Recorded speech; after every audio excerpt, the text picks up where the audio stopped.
कल्याण मंदिर मुदारमवद्य भेदी भीता भय प्रदमनिंदित मंग्रि पद्मं संसार सागर निमज्ज दशेष जंतु पुतायमानमभिनम्य जिनेश्वरस्य यस्य स्वयं सुरगुरुर्गरिमाम्बुराशिः स्तोत्रं सुविस्तृतमतिर्न विभुर्विधातुम् तीर्थेश्वरस्य कमठस्मै धूमकेतोस् तस्याहमेष किल संस्तवनं करिष्ये। चलिए आज 15वें काव्य से प्रारंभ करते हैं। पहले अपन गद्य के रूप में इसका उच्चारण करेंगे। ध्यानाज्जिनेश भवतो भविनः क्षणेन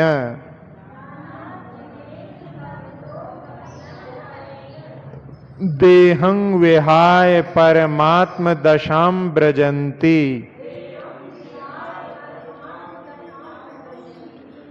तीव्रानलादुपल भाव मपास्य लोके तीव्रानलादुपल भाव मपास्य लोके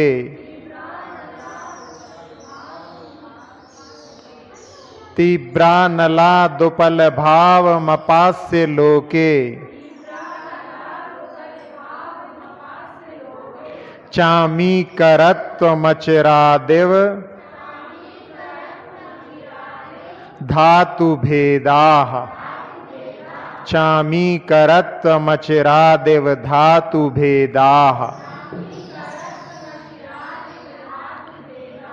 ध्यानाज्जिनेश भवतो भविनः क्षणेन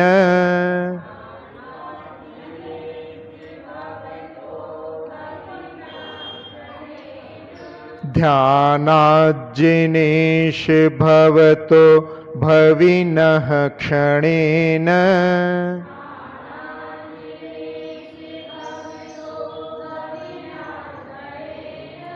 देहं विहाय परमात्म दशां व्रजन्ति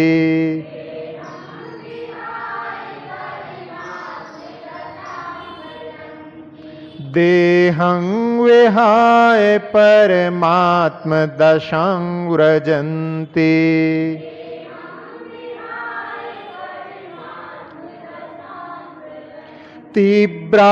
तीव्रानलादुपल भावमपास्य लोके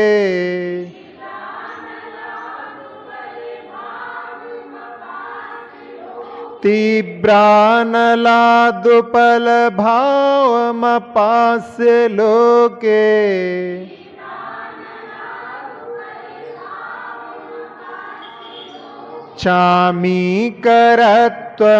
चामीकरत्वमचिरादिव धातु भेदा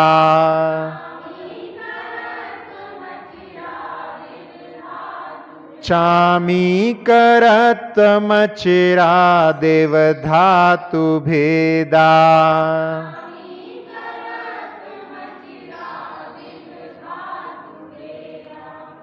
15वें काव्य में भगवान की स्तुति करते हुए आचार्य कुमुदचंद्र महाराज जिनेश भगवान का संबोधन कर रहे हैं। चौथे गुण स्थान से ऊपर के सभी जिने हैं और भगवान पार्श्वनाथ तीर्थंकर उन सब के स्वामी, इसलिए जिनेश संबोधन। लोके तीव्र अनलात धातु वेदा उपल भावम अपास्य। लोक में तीव्र अग्नि के संबंध से धातु भेदा यानी अनेक धातुएं जो होती हैं, उपल भावम अपास्य, उपल यानी पत्थर को कहते हैं। तो पत्थर भाव को जब खदान से सोना चांदी आदि निकलता है तो पत्थर के रूप में होता है। वो स्वर्ण पाषाण रजत पाषाण आदि कहलाता है। उसमें थोड़ा सा पीला रंग रहता है पाषाण का, थोड़ा सा सफ़ेद रंग रहता है।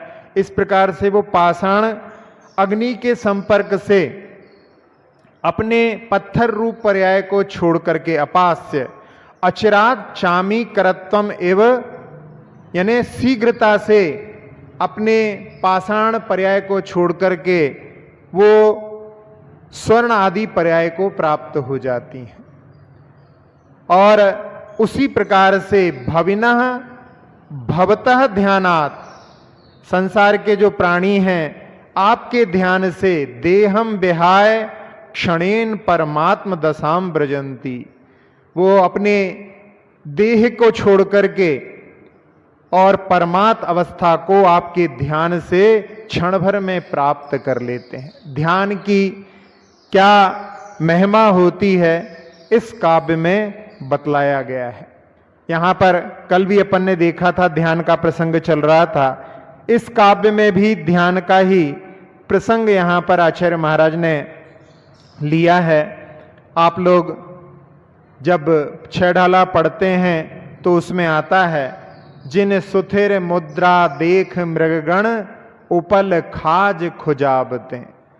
ऐसे ध्यान में योगी लीन हो जाते हैं कि जंगल में रहने वाले मृग उनको पाषाण समझने लगते हैं।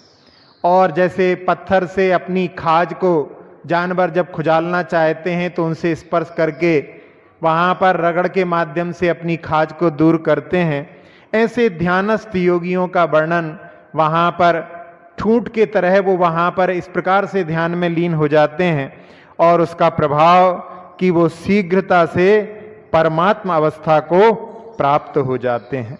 ध्यान की भूमिका में संसार में ध्यान की बड़ी महत्ता है।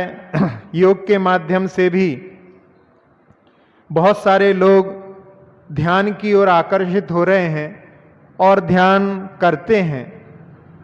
और जब ध्यान में साधारण आदमी भी बैठता है तो उसको एक अजीब सा सुकून शांति महसूस होती है।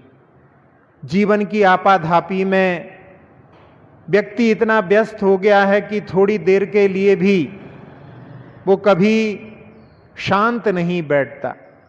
उसकी भाग दौड़ जो है निरंतर चलती रहती है। और जब ध्यान के लिए कहीं उसको संयोग मिलता है तो उसको करते समय में उसको एक विचित्रता वहाँ पर अनुभव आती है। और उसमें जब वो अलग प्रकार के आनंद का स्पर्श करके लौटता है, उस समय में क्या हुआ था, क्या प्राप्त हुआ था, कभी किसी से पूछो तो कोई कहता है कि परम ब्रह्म की अनुभूति हुई, कोई कहता है वहाँ पर अरहंत दिखाई दे रहे थे। अब इसमें क्या सबूत है कि क्या हुआ, वहाँ पर क्या घटित हुआ? जबकि हकीकत यह है कि बड़े बड़े योगी भी जब वर्षों का ध्यान करते हैं तब वहाँ पर जाकर के क्षण भर के लिए भी निर्विकल्पता को प्राप्त करना बड़ा दुर्लभ है। उसमें शुद्धोपयोग, निर्विकल्प ध्यान, ब्रह्म ज्ञान, ये तो उससे भी ऊंची अवस्थाएं हैं। इसलिए ये योगी जनों के ही गम्य है, योगी जन ही इनको प्राप्त कर सकते हैं। साधारण श्रावक भी ध्यान करता है और साधारण जन भी ध्यान करते हैं। ध्यान के शिविर जगह जगह लगाए जाते हैं तो उनमें वहाँ पर जो ब्रह्म ज्ञान, ब्रह्म दर्शन की बातें करते हैं, जबकि वहाँ पर उनके जीवन में 7 व्यसन का भी त्याग नहीं रहता है। कोई भी व्यक्ति उस ध्यान के शिविर में जाकर के और वहाँ पर ध्यान की शिक्षा, गाइडेड मेडिटेशन जिसको कहते हैं, वो वहाँ पर प्राप्त करने के लिए लग जाते हैं।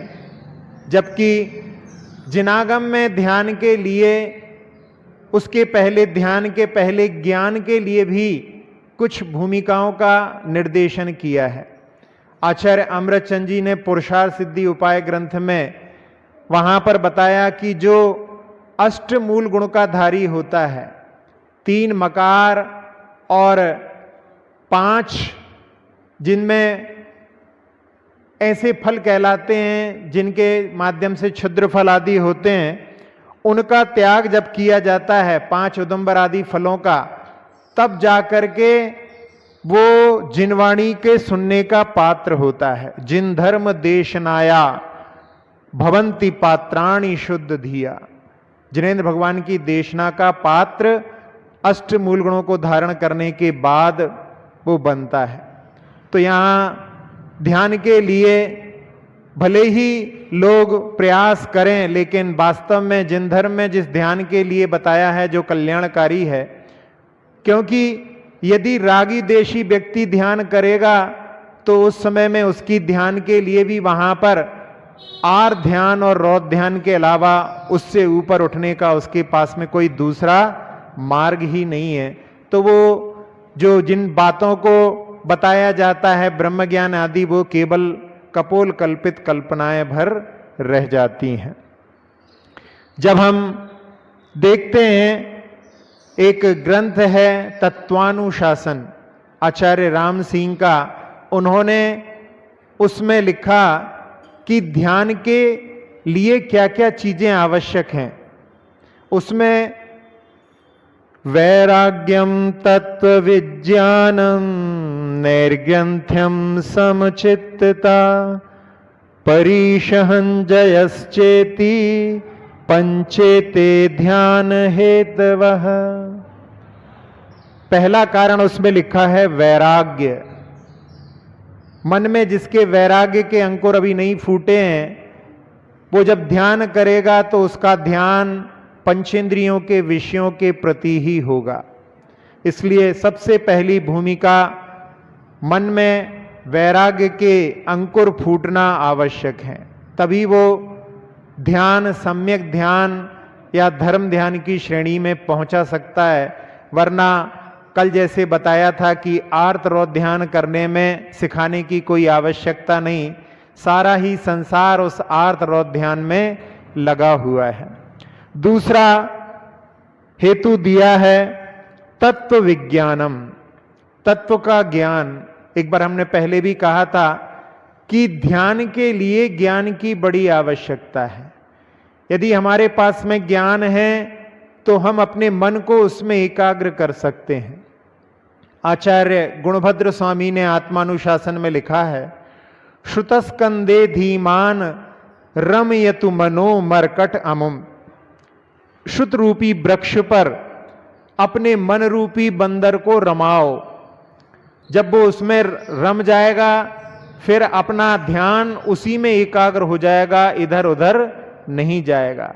मन तो इतना चंचल है कि क्षण भर में वो पूरे लोक में भ्रमण करने की सामर्थ्य रखता है।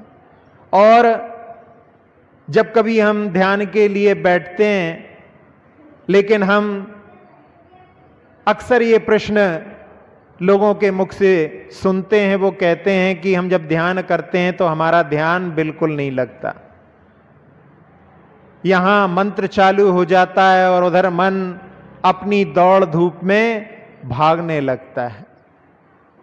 एक प्रश्न उसमें करते हैं कि यदि आप एक चटनी बनाना चाहते हैं, उस चटनी में आप यदि 23.5 ग्राम नीम डालें और आधा ग्राम शक्कर डालें, चटनी कितनी मीठी बनेगी?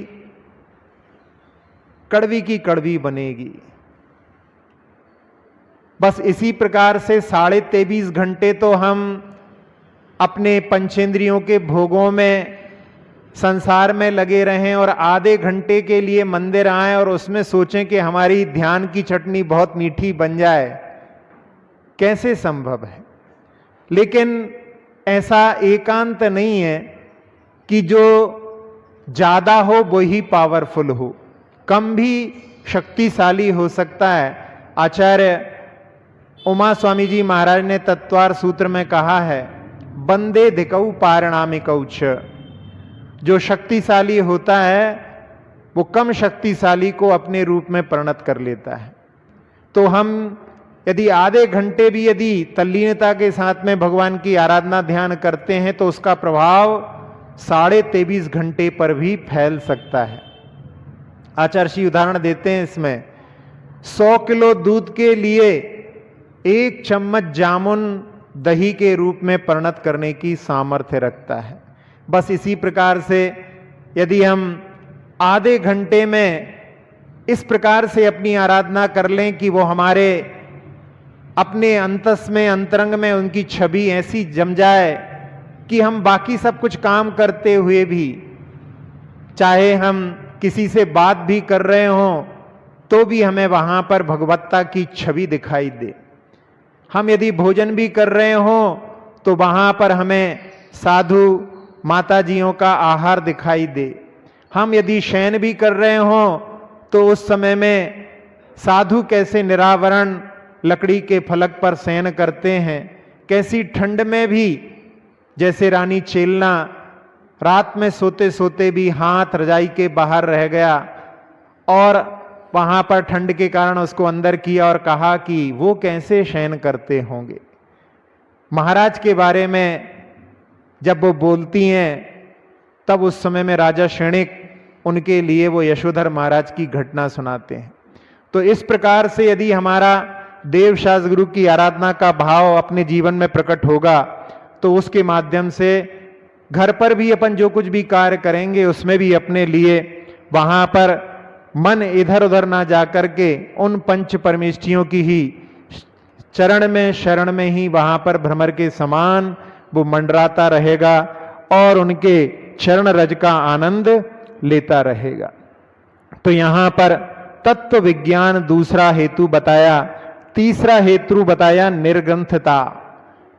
जब पूरे परिग्रह का त्याग हो जाता है तब निर्ग्रंथता उपलब्ध होती है, क्योंकि परिग्रह के साथ में बंधा हुआ व्यक्ति परिग्रह की ही चिंता में लगा रहता है।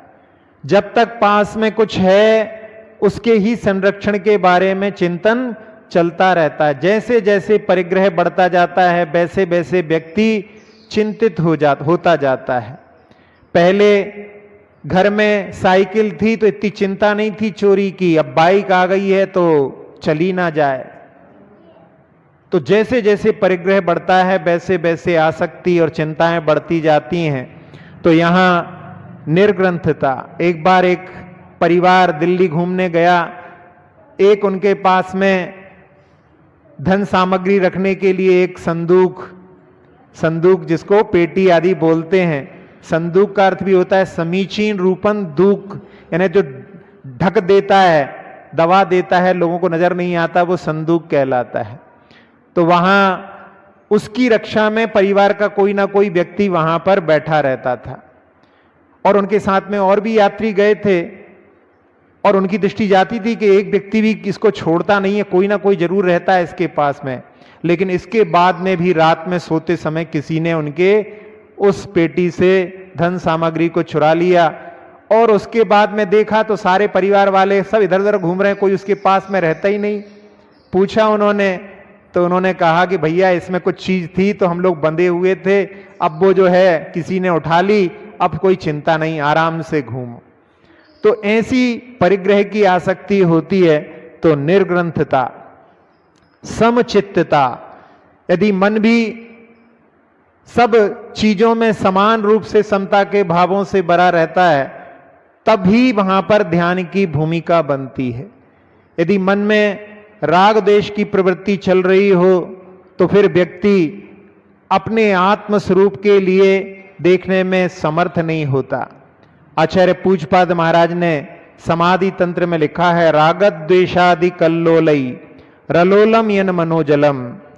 जिसका राग द्वेष रूपी तरंगों से मन रूपी जल वहां पर चंचल हो गया है, वे अपने आत्म तत्व को देखने में कैसे समर्थ हो सकता है। इसलिए उसके लिए हेतु दिया है समचित्तता। फिर इसके बाद में परिशय जय। परिशहों पर जिसने विजय प्राप्त कर ली है वही ध्यान की भूमिका को प्राप्त कर सकता है, नहीं तो थोड़ी सी विपरीतता में उसका ध्यान चलायमान हो जाएगा। ऐसे 5 हेतुओं के माध्यम से ध्यान के हेतुओं को जिन्होंने प्राप्त कर लिया है वही ध्यान के सच्चे अधिकारी हैं, सच्चे पात्र हैं। हम भी यदि तत्व विज्ञान के बारे में चिंतन करें तो हमारी दृष्टि किस प्रकार की है ये भी हमें देखना चाहिए। कहा है एक शायर ने कि दूसरों से बहुत आसान है मिलना साकी, दूसरों से बहुत आसान है मिलना साकी, अपनी हस्ती से मुलाकात बड़ी मुश्किल है। अपने आप से, अपने आत्म तत्व की ओर दृष्टि जाना बहुत मुश्किल है। उसके लिए जिसमें हमने भी कहा था कि कुछ तत्व के बिंदुओं पर भी हमें विचार करना चाहिए। एक बिंदु है कि हमें किसका बहुमान है, हम किसको ज्यादा चाहते हैं। उसमें ऑप्शन में दो हैं कि हमें आत्मा का ज्यादा बहुमान है कि शरीर का ज्यादा बहुमान है। हम किसके लिए 24 घंटे में कितना समय देते हैं। देखें हम तो हम पाएंगे कि जैसा रेशो अभी हमने बताया था 23.5 घंटे और आधे घंटे, वो आधे घंटे भी आत्म तत्व के लिए निकाल पाए बहुत दुर्लभ है। क्योंकि उन आधे घंटे में भी यदि हम मंदिर में आकर के भी यदि आईने में अपनी तस्वीर निहार रहे हैं तो वहां पर हमारी भगवान की ओर दृष्टि कहां जा पाएगी। वहां पर भी दृष्टि अपनी शरीर की ओर ही बनी रहेगी। और मंदिर में आकर के भी यदि लोगों को ही मिलते रहे, वहां पर भी यदि हमारी लौकिक विकथाएं चलती रहीं तो सोच सकते हैं उस आधे घंटे का समय भी कम होते होते 10 मिनट, 5 मिनट, 1 मिनट तक भी पहुंच सकता है। तो हमें किसका बहुमान है, हम किसके लिए कितना समय देते हैं, इसके माध्यम से हम समझ सकते हैं कि हम शरीर की सेवा में लगे हुए हैं या आत्म तत्व की ओर भी हमारी रुझान है, दृष्टि है। रायचंद जी भाई जिन्होंने अध्यात्म के कुछ गुर जैन शास्त्रों से सीखे थे और अपने शिष्यों के लिए वो बताते थे, और उस समय में वो उदाहरण के माध्यम से पूछते थे कि यदि एक हाथ में घी का कलश हो और एक हाथ में छाछ का कलश हो, दोनों में से व्यक्ति किसको संभालेगा। सब कहेंगे कि घी के कलश को संभालेंगे, लेकिन व्यक्तिगत रूप से देखा जाए तो व्यक्ति घी के कलश की ओर के लिए यहां पर देख करके भले ही प्रशंसा कर दे, लेकिन वास्तव में वो घी का कलश आत्मा का प्रतीक है और उसकी ओर दृष्टि कितनी कम रहती है। तो इसके माध्यम से हम उसकी ओर भी दृष्टि प्राप्त करें। जो दृश्य जगत है वो तो सबके लिए उपलब्ध है, अध्यात्म का जो जगत होता है वो अदृश्य होता है। दृश्य जगत से ऊपर उठ करके उस अध्यात्म की प्राप्ति ध्यान आदि के माध्यम से करते हैं। दूसरा बिंदु जिस पर कि हमें लौकिक धन की या ज्ञान धन में क्या श्रेष्ठ है, क्या रुचिकर लगता है। जो धन सामग्री हमारे लिए सारी पंचेंद्री की विषयों की सामग्री प्रदान करती है वो हमारे लिए श्रेष्ठ है, या वो ज्ञान जो हमें इस संसार का, अपने भेद विज्ञान का, या जो संसार से पार होने का मार्ग दिखाता है उसकी ओर हमारी रुचि है। हम किसको श्रेष्ठ समझते हैं। इस पर भी देखें हम तो हम अपने घर के खर्च का यदि हिसाब लगाएं तो हमारे घर में कितने सारे पंचेंद्रियों की पूर्ति के साधन घर में हैं। रेफ्रिजरेटर है, टेलीविज़न है, वॉशिंग मशीन है, सब चीज़ें देखें और हम कितना पैसा शास्त्र को खरीदने में लगाते हैं। शास्त्र खरीदने की जरूरत क्या है महाराज जी, मंदिर में बहुत सारे रखे, वहां से लेकर के आ जाते हैं। शास्त्र खरीदने के लिए उसके लिए धन लगाने की आवश्यकता ही क्या है। तो ये हमारे लिए ज्ञान धन की ओर दृष्टि नहीं है, हमारे लिए जड़ धन जिसका कि अर्जन भी पाप के माध्यम से होता है और जिसका प्रयोग करने से भी पाप का अर्जन होता है, जो विनाशिक है, उसकी ओर हमारी दृष्टि है, तो हम इससे समझ सकते हैं कि वो हमारे लिए कैसे वहां पर श्रेष्ठ हो सकता है। और साथ ही साथ में एक उदाहरण आप लोगों ने सुना होगा, जब जोधपुर में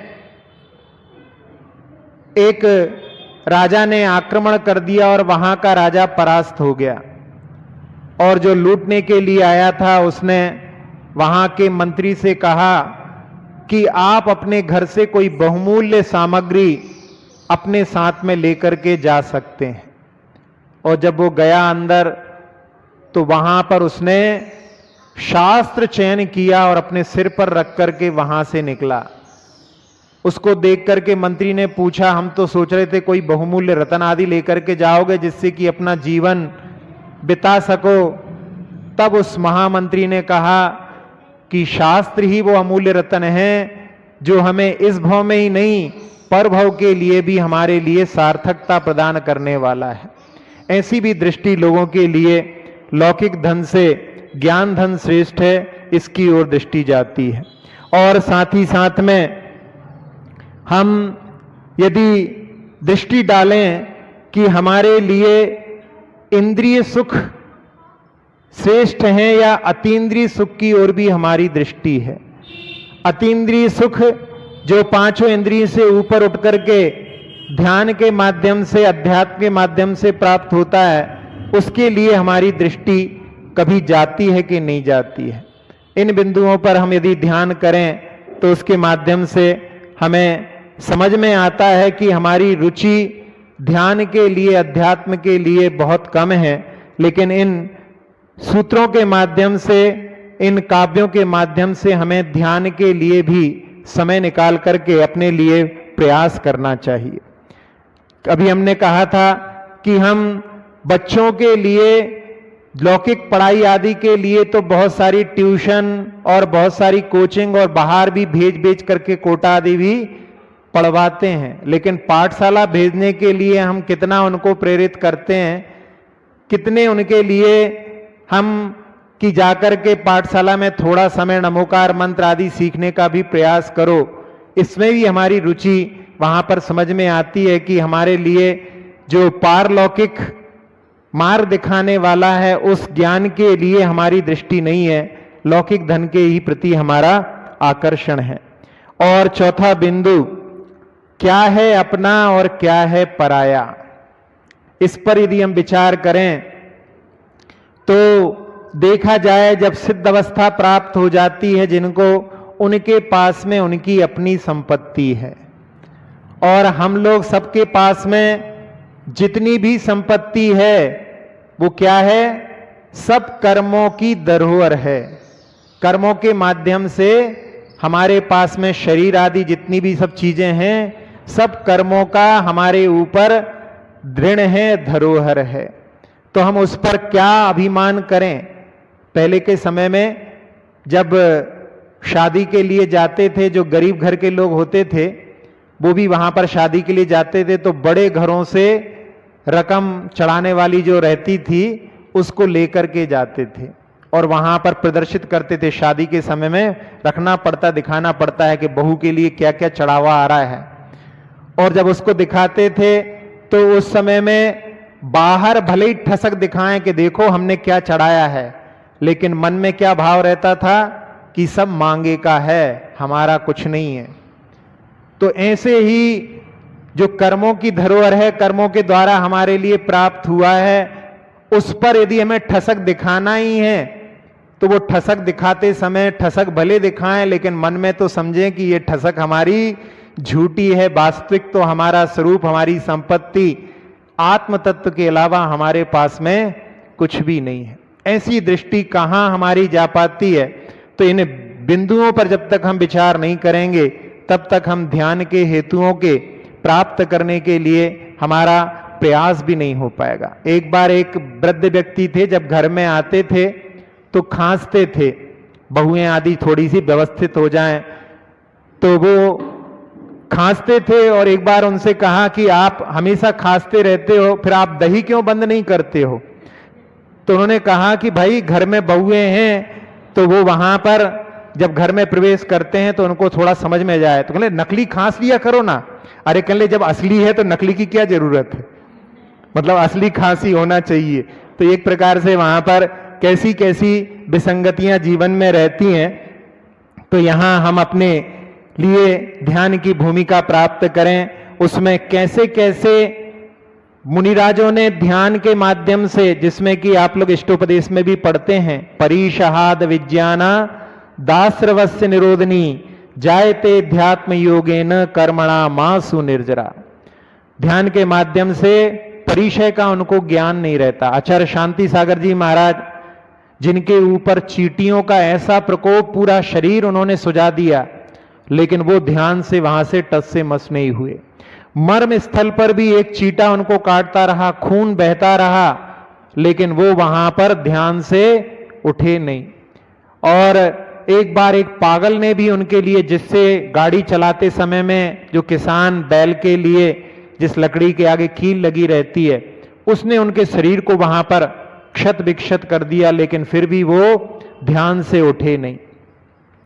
बर्नी जी ने भी जब अपने शरीर में उनके लिए फोड़ा हुआ और ऑपरेशन की बात आई, एनेस्थीसिया की बात आई, तो उस समय में उन्होंने कहा कि हम एनेस्थीसिया नहीं लेंगे, क्योंकि यदि उस समय में बेहोशी में यदि मरण हो गया तो जीवन भर की हमारी साधना बेकार चली जाएगी। हम साधना करते हैं कि अंत समय में हमारा जो अंत हो वो भगवान का नाम स्मरण करते हुए हो।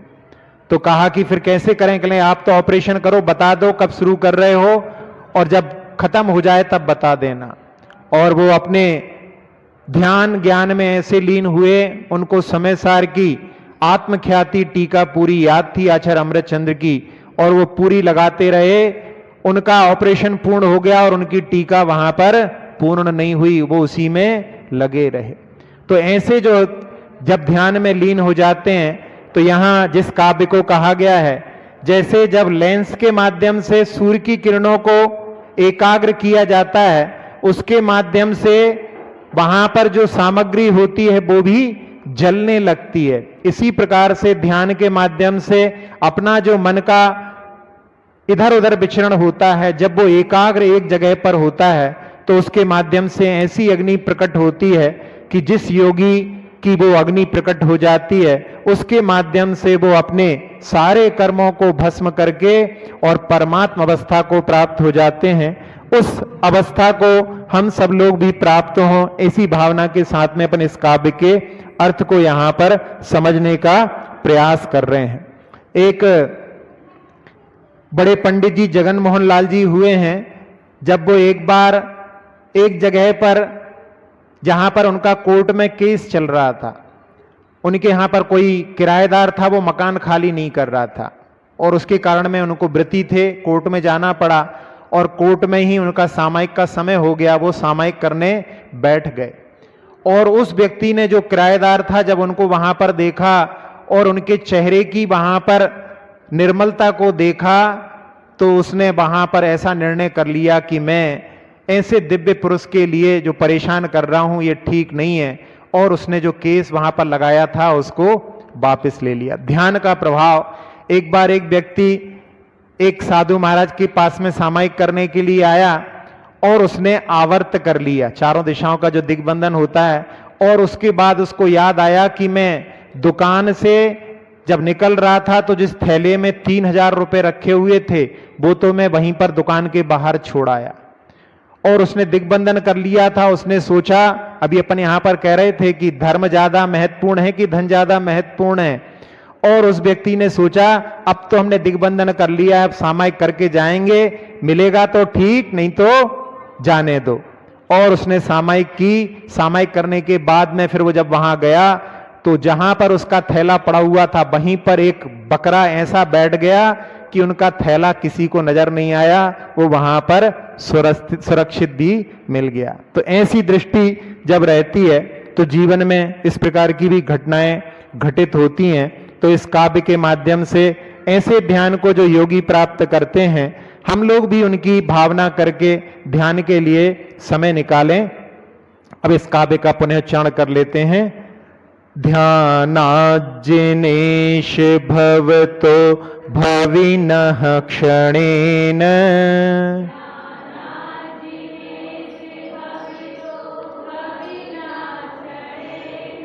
देहं विहाय परमात्मदशां व्रजन्ति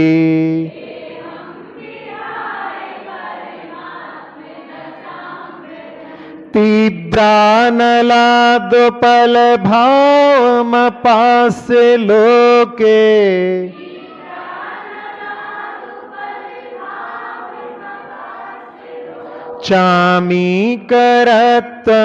चामीकरत्वमचिरादेव धातु भेदा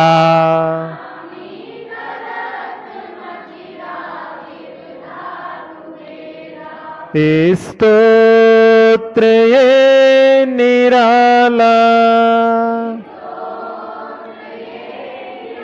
सब दुख को हरने वाला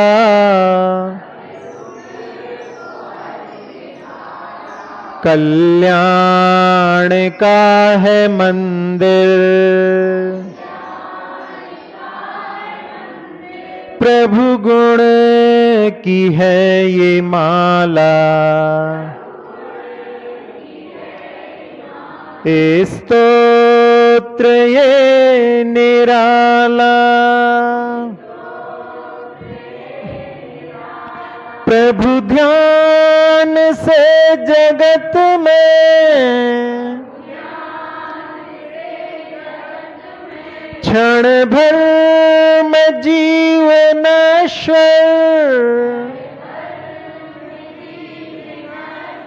निज देह छोड़ करके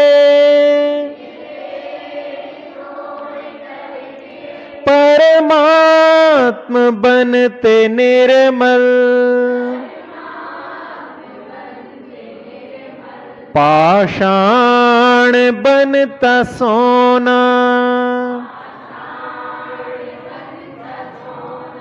पाकर ज्यों तीव्र ज्वाला कल्याण का है मंदिर प्रभु गुण की है ये माला स्तोत्र ये निराला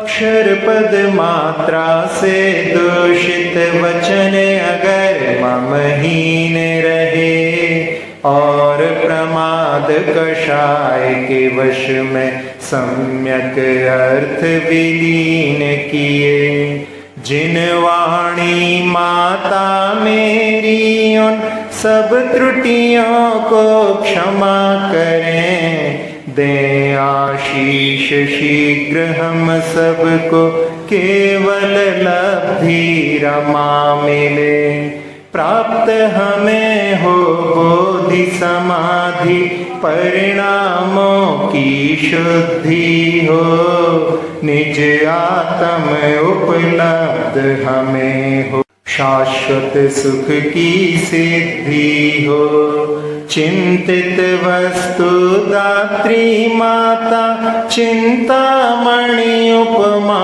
भाती करो वंदना पूर्ण विनय से चरण रखूं मैं ये पाती कर जिन वाणी स्तुति तन की ममता टार महामंत्र का जाप अब सभी जपें नभ बार